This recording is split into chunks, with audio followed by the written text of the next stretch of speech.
एवं बच्चे सभी को साहेब बंदगी ऐसे नहीं साहेब बंदगी की जाती। साहेब बंदगी, साहेब बंदगी, अभी भी मजा नहीं है। साहेब बंदगी, बोलिए सतगुरु कबीर साहब की, बोलिए सतगुरु कबीर साहब की। बहुत बहुत धन्यवाद आप सभी को। मैं जामेंद्र बुनकर सतना जिले के एक छोटे से गांव लोहरौरा से हूं। मुझे बहुत कम शब्दों में अपनी बात रखने को कहा गया है, तो अभी मेरे पूर्व वक्ताओं द्वारा संत सम्राट सतगुरु कबीर साहब के जीवन पर प्रकाश डाला जा चुका है। वास्तव में कहा जाए तो पूज्य गुरुदेव संत सतगुरु कबीर साहब के जीवन पर यदि प्रकाश डालना हो तो मेरा संपूर्ण जीवन कम पड़ जाएगा, सारा संपूर्ण जीवन कम पड़ जाएगा। और एक जन्म में नहीं, हमारे पूर्वज कहते हैं ना 7 जन्म लेना पड़ता है, तो मैं 7 जन्मों में भी साहब के विषय में नहीं कह सकता।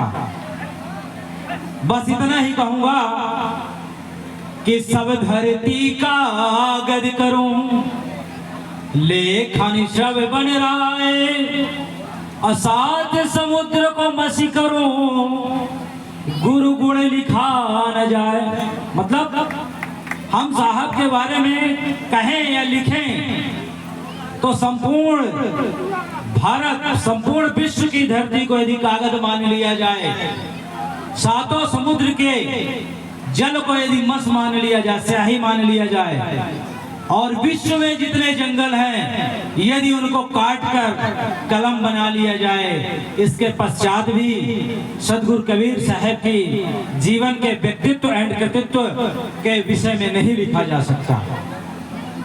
तो बस मैं इतना ही कहूंगा साहब के विषय में। यदि 2 मिनट टाइम और हो, 1 से 1.5 मिनट तो लेना चाहूंगा। आदरणीय संचालक महोदय से अनुमति मिली, चूंकि मेरे लिए तो समय बहुत कम मिल रहा है, मगर फिर भी मैं अपनी बात 1.5 मिनट में कहना चाहूंगा। और ये बात मैं अपने से वरिष्ठ लोगों से नहीं कह रहा हूँ, अपने अभिभावकों से नहीं कह रहा हूँ, मैं अपने बच्चों से कह रहा हूँ, अपने युवाओं साथियों से कह रहा हूँ। कह रहा हूँ कि हमारा संपूर्ण जीवन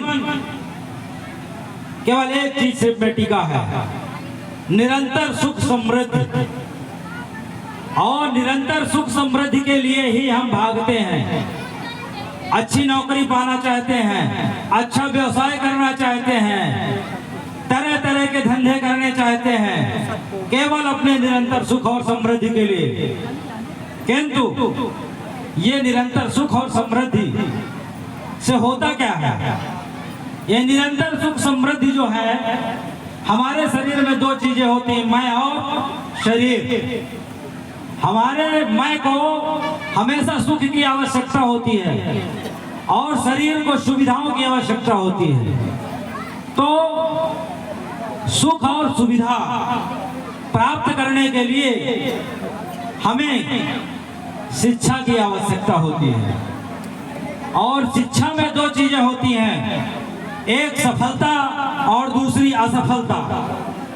पहले मैं सफलता पर बात करूंगा। असफलता से मतलब होता है टालना, तय ना करना पाना।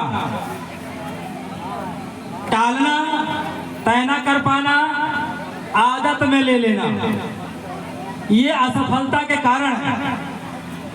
तो हमें इन चीजों से बचना है। रही बात सफलता की, तो सफलता तो हमें मिलेगी ही यदि हमने अपने मन में दृढ़ निश्चय कर लिया, तो सफलता हमें हर मुकाम में मिलेगी। आदरणीय हमारे अनिल सर बैठे हैं।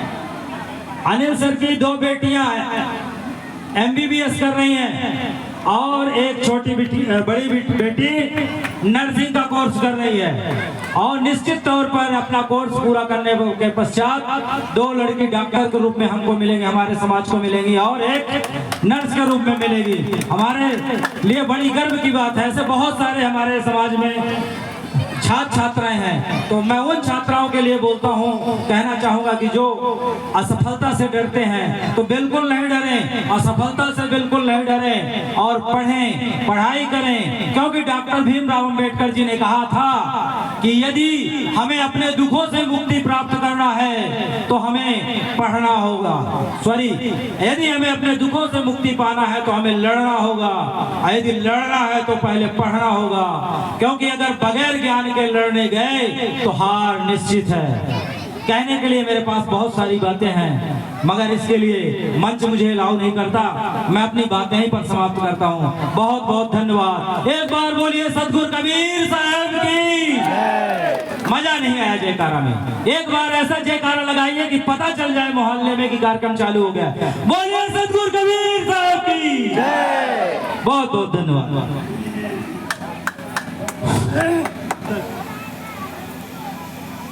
हम सबकी धरोहर परम आदरणीय रामकृष्ण तंतुवाई जी, मैं आपसे करबद्ध निवेदन करता हूं कि आप अपने विचार रखें। इन पंक्तियों के साथ मैं आपसे निवेदन करता हूं कि तेरी नेकी तेरे कर्तव्य का गुणगान करते हैं, तेरी नेकी तेरे कर्तव्य का गुणगान करते हैं, तेरे पुरुषार्थ तेरे व्यक्तित्व का सम्मान करते हैं। समर्पण, त्याग और बलिदान की तू एक नुमाइश है। तेरे आदर्श को हम देखकर सम्मान करते हैं, तेरे आदर्श को हम देखकर सम्मान करते हैं। आदरणीय मंत्री जी,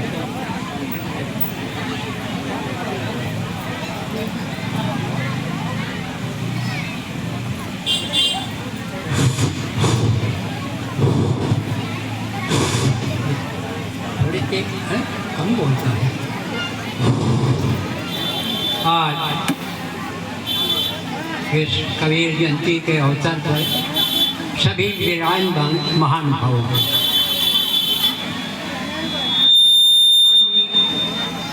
सभी पदाधिकारी, ज़्यादा समय न होने के कारण थोड़ा से मैं बोलूँगा। कबीर साहब के विषय में तो सभी जानते हैं कि आडंबरों से वो जूझते रहे और सबको रोकते रहे कि आडंबर में न पड़ो, आडंबर में कोई सार नहीं, रहनी अच्छी रहो, खान पान अच्छे रखो। परंतु ये देखा जाता है कि समाज में खान पान ज़्यादा बिगड़ता जा रहा है, उसको सुधारने की जरूरत है। मेरा यही निवेदन है। और साहब ने अंत में ये भी कहा कि रहनी रहे तो भूत हमारा, कथनी कथा सुनाती, और रहनी रहे तो गुरु हमारा, मैं रहनी के साथी। तो कबीर साहब तो गुरु ही बनाने के लिए तैयार रहते थे, सबको मानने के लिए तैयार रहते थे। समय ज़्यादा होता है वो रहा है, इसलिए एक भजन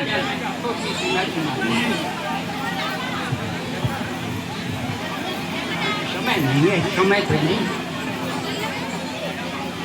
मंदिर मस्जिद गिरजा घर में भटक रहे हो रोज, अपने घट में नहीं खोजत हो जहाँ विराजे देव।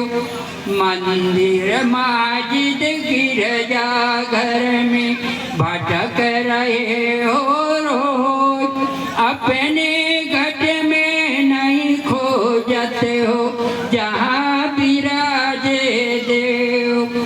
झांझ मजीरा बजा बजा कर महफिल में उन्हें पुकारा, झांझ मजीरा बजा बजा कर महफिल में उन्हें पुकारा।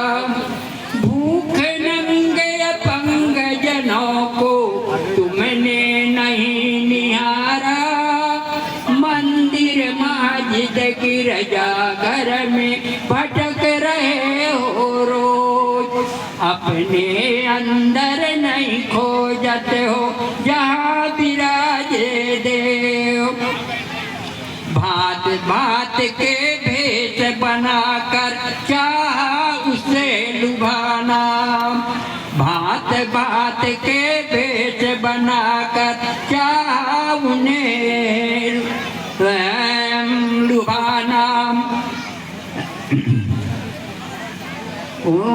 भेष भेष भांत भांत के भेष बना के चाह उन्हें लुभाना। घट घट में है वास उसी का तुमने कभी न जाना। मंदिर मस्जिद गिरजा घर में भटक रहे हो रोज, अपने अंदर नहीं खोजत हो जहाँ विराजे देव। बात बात के भेष बनाकर किया उसका अपमान, भूख प्यासे जीव देख कर नहीं सका पहचान। मंदिर मस्जिद गिरजा घर में भटक रहे हो रोज, राम कृष्ण और बौद्ध बना तू किया समता उपदेश।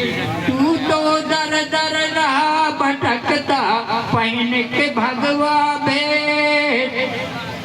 मंदिर मस्जिद गिरजा घर में भटक रहे हो रोज, अपने अंदर नहीं खोजत हो जहाँ विराजे देव। निर्भय संत कबीर जी ने दिया हमें यह ज्ञान, निर्भय संत कबीर जी ने दिया हमें यह ज्ञान। बाहर तुम क्यों खोज रहे हो तुम्हारे अंदर भगवान। मंदिर मस्जिद गिरजा घर में भटक रहे हो रोज, अपने अंदर नहीं खोजत हो जहाँ विराजे देव। बोलिए सतगुरुदेव की। हाँ, अभी एक कोठी से विराजमान थोड़ा चर्चा किए कि गोबर के बारे में। देखिए, गोबर की पूजा करते हैं, उसकी गौर बना के, तो गोबर तो टट्टी है, जानते हैं सब लोग ना। उसके पूजने से कोई फायदा नहीं है, उसमें नुकसान है, दुर्गंधी है। जब तुम गोबर जब हाथ में लगाते हो तो उसको साबुन से धोते हो, अगर गंदा ना होता तो कहे को ऐसा ना किया जाए, साबुन से क्यों धोया जाए उसको, तो उस गंदगी को हटाने की जरूरत है। तो यही मेरा निवेदन है कि देखिए, जब अपने घर का प्राणी समाप्त होता है तो उसको साबुन तेल से नहलाया जाता है, पर अंत में उसको गोबर में पार दिया जाता है। ये कितनी बड़ी गलती हो रही है, इसको सुधार करने की जरूरत है। यही मेरा निवेदन है। बोलिए सतगुरु साहेब की।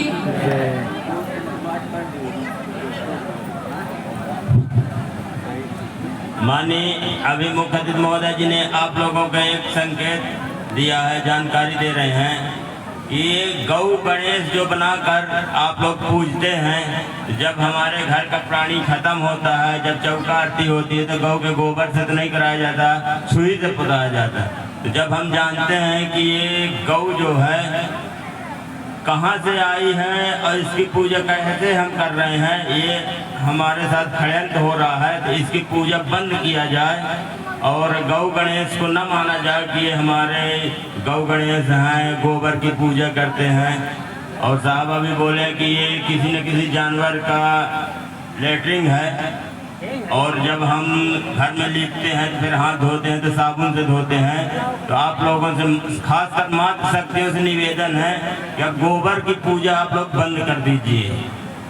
यही मेरा आपसे अनुरोध है और अपील है। बोलिए सतगुरु कबीर साहेब की।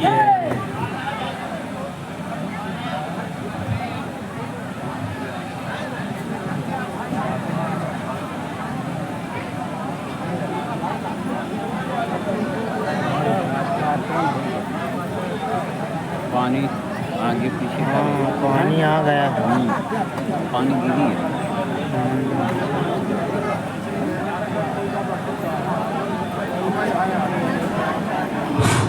हमारे संगीत है आप सभी को साहबबंदगी। एक प्रस्ताव कबीर आश्रम रामगांव जिला सतना, जो कि आपके नगौद के से समीप ही है, 3 किलोमीटर लगा हुआ है। हमारे सामाजिक कार्यक्रम हर वर्ष होते रहते हैं। बहुत सारे सामाजिक कबीर जयंती, झलकारी बाई जयंती वगैरह वगैरह कार्यक्रम होते हैं और हमारे पूरे समाज के लोग वहाँ एकत्रित होते हैं। हम सबके समाज में एक समस्या और आती है, जिनके घर में बेटे और बेटियां हैं विवाह योग्य, जिनके बेटे एवं बेटियां विवाह योग्य हैं, उन्हें बेटे को बेटी के लिए रिश्ते के लिए और लड़की को लड़के के रिश्ते के लिए कई बार खोज करना पड़ता है, चर्चा करना पड़ता है कि कहाँ लड़का मिलेगा। इसके लिए अगले कार्यक्रम से यह प्रस्ताव आया है कबीर आश्रम रामगांव की ओर से कि यदि हम एक लिस्टिंग कर लें और इस कार्यक्रम के माध्यम से यदि प्रस्तुत कर दें कि यहाँ पर इनका लड़का है और ये उसका बायोडाटा है और एक यहाँ पर लड़की है, तो हमारे समाज के लोगों को हो सकता है कुछ सुविधा हो सके। तो यदि आप लोगों को यह प्रस्ताव ठीक लगा हो तो जब हम अगला कार्यक्रम करेंगे, जहाँ भी करेंगे हमारे समाज के द्वारा कबीर जयंती या झलकारी बाई जयंती या बुद्ध जयंती, जो भी कार्यक्रम करेंगे उसमें आप अपने गांव से, आपके गांव से जो भी लड़का लड़की हो उनकी एक सूची तैयार करके लाइए और मंच के माध्यम से उसे प्रस्तुत करवा दीजिए, जिससे कि हमारे बीच में बैठे लोगों को एक बैठे बैठाए मतलब एक पंथ दो काज हो जाए, रिश्ता भी मिल जाए और कार्यक्रम भी संपन्न हो जाए। बहुत बहुत धन्यवाद। हमारे कई ग्रुप वैवाहिक गठबंधन विवाह से संबंधित सोशल मीडिया में व्हाट्सएप ग्रुप बनाए गए हैं। व्हाट्सएप ग्रुपों में आप लोग जुड़ जाइए, ये सारे मैसेज मिलते रहेंगे, आदान प्रदान करते रहिए। और मैं संगीत कलाकारों से अनुरोध करूंगा कि शीघ्रता से संगीत का कार्यक्रम शुरू करने की कृपा करें। आदरणीय जो भी आर्टिस्ट इधर उधर हैं आएं और अपनी सेटिंग बना लें और इस स्वागत और उद्घोषणा की श्रृंखला अब यहीं समाप्त होती है। चंद पंक्तियां मैं आप सभी महानुभावों को, सभी साहिबानों को